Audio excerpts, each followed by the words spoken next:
I cannot believe that this movie, A House of Dynamite, is in the Best Picture race. This is ridiculous. This is one of the least impressive movies that I've seen this year, and I'm ready to talk about what I didn't like within A House of Dynamite.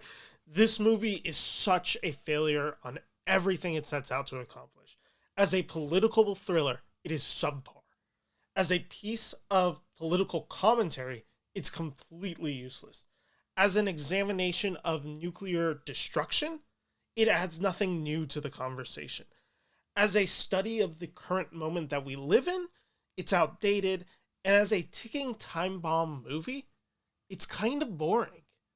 Katherine Bigelow's first film in nearly a decade is a complete dud to me. It's so misguided in all of its sensibilities. In a film that follows the American security forces navigating an incoming nuclear missile, it feels so unextraordinary. It's neither frightening, it's not anxiety inducing, and it feels like a relic of a bygone era. All ideas that I want to talk about in today's review. So, A House of Dynamite, which is a movie you can now watch on Netflix. The basic premise of this movie is U.S. radars detect an incoming nuclear missile heading straight towards the city of Chicago. U.S. doesn't know who sent it. They don't know if this is actually going to detonate. All they know is they have 16 minutes to respond. And the film divides itself into three different point of views for this incoming situation. The first point of view is from the people who recognize what is about to happen. This is the general, played by Anthony Ramos, on a U.S. military base. And along with him, there's this Rebecca Ferguson character who is a senior officer at the Situation Room. This is the first act of the film, basically the detection of this incoming threat. The second point of view that we follow is essentially what we do now. The question of what is retaliation in this. This is my favorite section of the film, largely because I think the performances, which are more strong in this film than everything else, I think this is where the performances really shine. We have Tracy Letts as an Air Force officer who is calling for full force retaliation, and we have Gabriel Basso as the Deputy National Security Advisor advising de-escalation. In this section of the film, we are also introduced to Greta Lee's character, who is a national advisor on the country of North Korea and is advising everybody on what could be a North Korean strike, as everything is kind of unknown in this moment. This is the most interesting, this is the most heart-pounding of the three acts. I think this is the one that has the most meat on the bone, simply due to the performances in this section all being at their best. The final point of view is from the president, who basically has to make the decision of what to do. And this president is played by Idris Elba, who must ultimately decide the fate of the United States. This framework, this division of these three sections, is my main complaint about A House of Dynamite. We are seeing the same moments played over and over with slightly different context. You get all the context you really need for this film in the first 40 minutes. And that just makes the film incredibly lacking in engagement. I think one of the other styles of this film that just kind of blew me away with how bad it was is this movie is largely a Zoom call. Literal sections of this movie is one person in a room on a computer with other people on this phone call meeting, deciding the fate of the world. And it's just so uncinematic in a very just weird way from Bigelow, who I can be a little critical towards some of her more recent efforts, but I think she is an incredible eye for cinematography, for the look of the camera. And this movie just has none of this. This movie is so static and boring. It feels like an episode of TV. And at that, it feels like a poorly directed episode of TV. I don't think it's particularly well lit. I don't think it's well shot. There's nothing to really engage in on this movie. And with the story not keeping my engagement, I got really bored with the structure very quickly. Now, I want to talk about what I think the intent of A House of Dynamite is, and where that is then my issue with the film. What is this movie trying to say? Ultimately, I came away with the intent that Bigelow and this team was trying to do is nuclear war is bad, which I want to just full-throatedly say I completely agree with, but that doesn't make for an interesting premise of a movie. Like, cool, thanks, we all know that. That's it? Like, that's all you have for me? I think what this movie is trying to show, if I was giving it the benefit of the doubt, is it's trying to show the bureaucracy in place in a situation like this. And that's something Bigelow has always been fascinated with, especially in her post 9/11 filmmaking. You see it in The Hurt Locker, you especially see it in Zero Dark 30.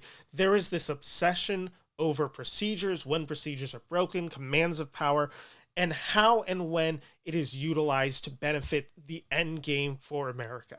And in this film, you see that power arc really laid out as each story arc revolves around someone more important. The first act is the people who are made aware of this. The second act is the generals advising the presidents. The third act is the president ultimately making the decision. What really bugged me about this film was its seemingly lack of engagement in the political zeitgeist now. I think when you're making a political thriller, you can't really make a relic of a bygone era, which I just think is the fundamental failure of A House of Dynamite.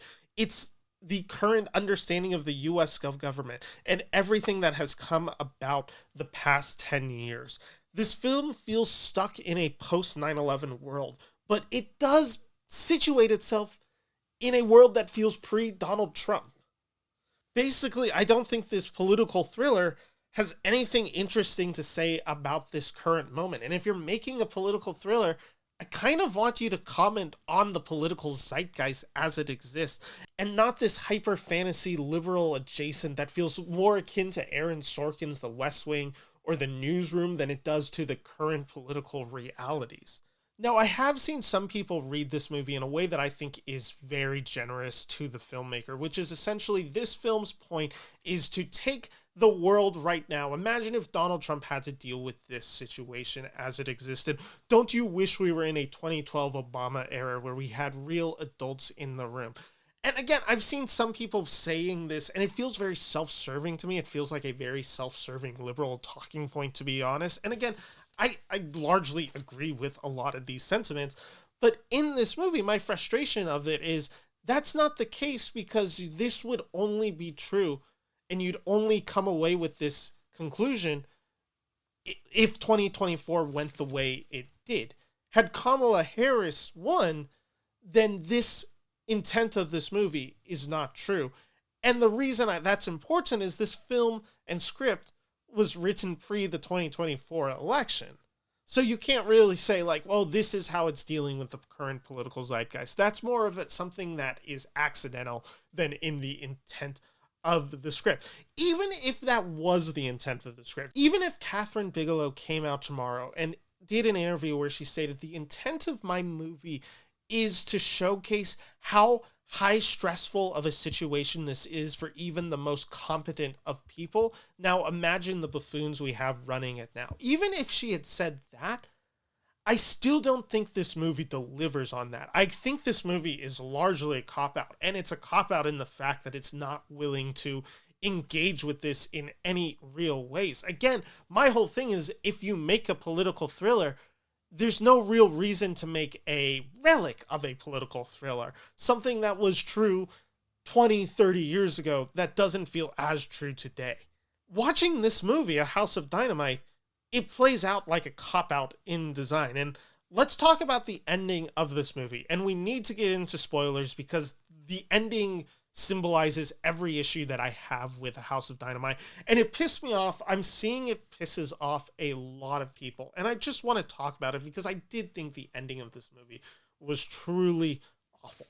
The whole movie is set in these 16 minutes, something the film that I also had an annoyance with never actually stays true to. It is this ticking time bomb of a movie where everything is leading to this one event in these 16 minutes. Yet the movie doesn't actually follow this structure at all. These segments are longer than 16 minutes. So one, it annoys me that the film doesn't even follow its own rule there. But every chapter ends with the decision, what is the president going to decide? That's how every chapter ends it. And then it cuts, we restart from the day earlier, and then we get back to that question. And spoiler alert, and this is huge spoilers, it ends with the decision being left ambiguous. We don't get resolution. All we know is the president made his decision. And the struggle with this decision made by Bigelow is the movie does not have enough story to justify this ending. You could leave after the first 40 minutes of this movie, and the end point is still the same.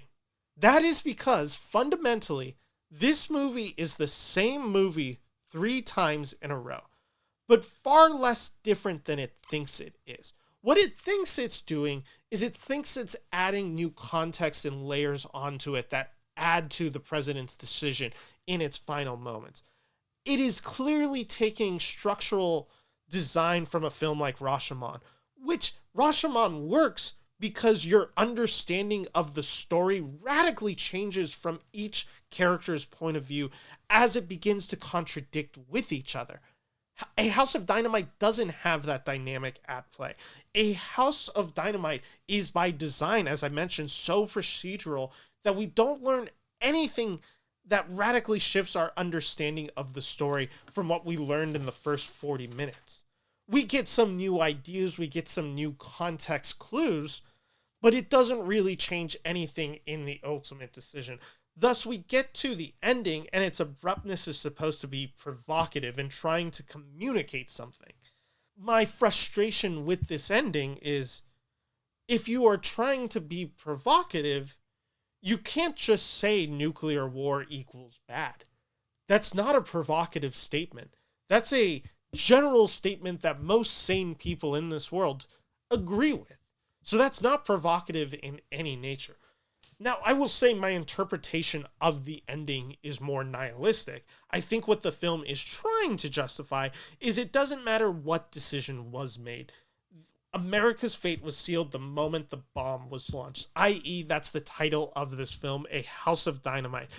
The chain reaction that is set this moment this bomb is launched towards Chicago. The issue with A House of Dynamite is it doesn't understand its strengths and it doesn't play to its strengths. The movie is at its most tense, it is at its best when it is truly a procedural ticking time bomb, like an episode of 24 but elevated. When we have a bunch of competent actors going back and forth with each other. But where A House of Dynamite undercuts itself is that every moment that starts to get exciting, every time you're starting to feel any form of rousing, any of that, every 40 minutes, it resets itself and the tension is all but killed. It is momentum killing in a shocking way. This movie feels perfectly suited for Netflix, and that's how I suggest you would see this movie. You do not need to see this movie in a theaters. I actually think it's kind of a waste of time in a theaters, especially from Bigelow. She knows better than this. This movie looks terrible. It's so boring to watch on the big screen. Netflix, it works because you can kind of just tune out for a bit, do your laundry, look up, and you aren't missing much. Like, you get the general story, you get the gist. This is a huge disappointment for me. It is dead on arrival. A House of Dynamite deserves 0 Oscar nominations. The fact that it's even in the conversation, I find quite embarrassing. There is nothing technically brilliant about this film. The editing is janky throughout. The way it cuts back and forth between characters, the decisions to make some of these characters online on cell phones to cut back and forth that way, it just feels so boring.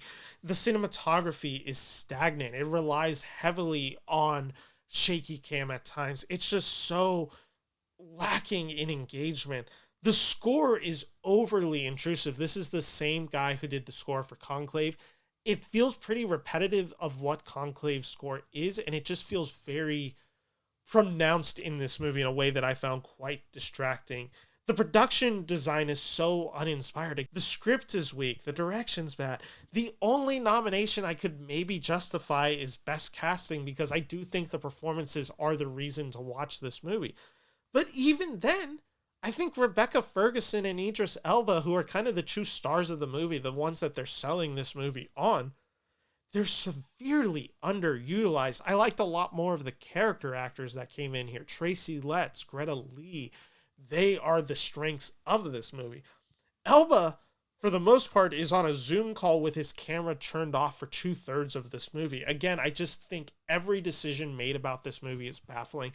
I can't believe Bigelow directed it. I think it's just a total misfire from her and just a disaster out the gate for Netflix. Not getting any love from me.